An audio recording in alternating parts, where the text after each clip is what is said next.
Hello everybody. Today I'm going to derive a couple formulas which are very useful in poker. Now the one assumption we are going to make is that the expected value of a play is equal to the amount you win times the chance that you win that amount, minus the amount you lose times the chance that you lose that amount. It's quite an intuitive formula. And now, as you see, the first thing we're going to calculate is our break even. And now we break even when our EV is equal to 0.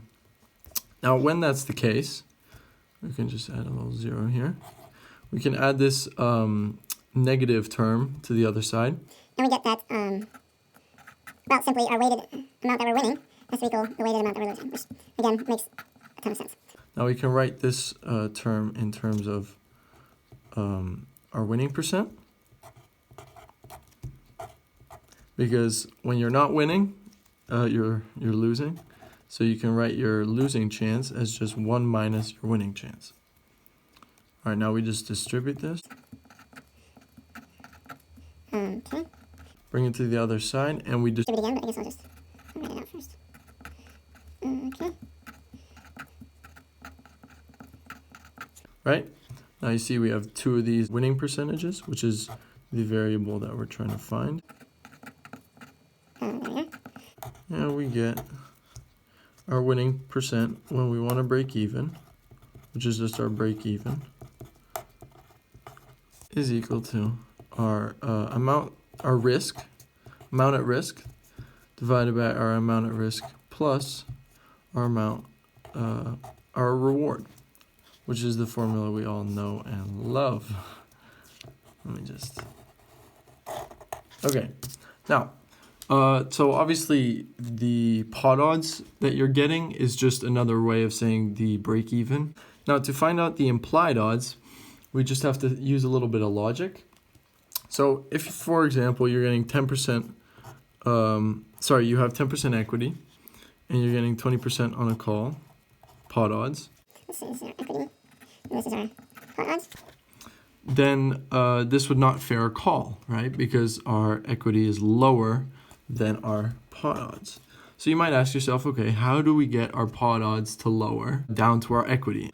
So you look at the formula for pot odds, which is right here, and you say, okay, well, we can't really change this losing part, but you can change this winning part, right? You can win more in later streets.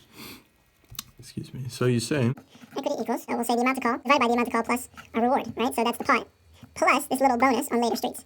Right, because this is what's going to get our pot odds to drop down to our equity. So now the question is, we got to isolate this I term. Not too difficult, we just multiply out on the other side. We get C plus P equity. And because we're trying to find this I term, we just leave these undistributed. And I'll just put that up front. Equals C. Okay, we bring that to the other side, and we divide by I. We get we divide by E. We get I equals, what is that, C over equity minus this divided by equity. So this guy just cancels out. And now this is the formula that, Poker Bank uses in their video. But it's a little non-intuitive, and it's also not easy to calculate on the fly, obviously. So you might look at this and you might notice, C plus P. If we divide this by C, we get like the inverse of our break even. And this other C will fall away. So we get I over C equals just 1 over our equity minus C plus P over C. Now, because pot odds is equal to risk divided by risk plus reward, right? We see this is the inverse. So we can write this as 1 over equity minus 1 over pot odds. And now we take this C and multiply it out, and we get this beauty. And this is really one that's useful, right? Because with this one, we can actually do stuff with it in game. So we'll do an example just to show that. So let's say you're set mining, right? So you're on the button and you have some pocket pair. We know that our equity is about 1/8. Well, actually that's our chance to improve, but let's just take it as our equity. And let's say there was a raise before us to 3 big blinds, right? Then we know that I equals C 1 over equity minus 1 over pot odds. We know that this is just 3 big blinds, right? Now 1 over equity is just 8. And our pot odds are our call divided by our call plus what's in the pot already, which will be small blind and the big blind, right? So this is 3 divided by 4.5, which I've already calculated is 40%. And 40% is 2/5, so this will just be 5 seconds, 5 halves, right? Now, if you calculate this out, you get 16.5 big blinds.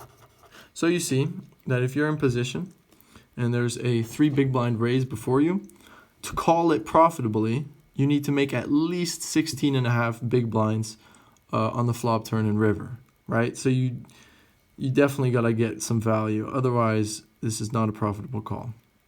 And so you see that's why when you're set mining, it's very important to be very aggressive after, when you hit your set. All right, that's all. Thanks for watching. If you want to see more poker videos, I would love to make more. It's really a passion of mine. So yeah, just ask for it. All right, bye-bye.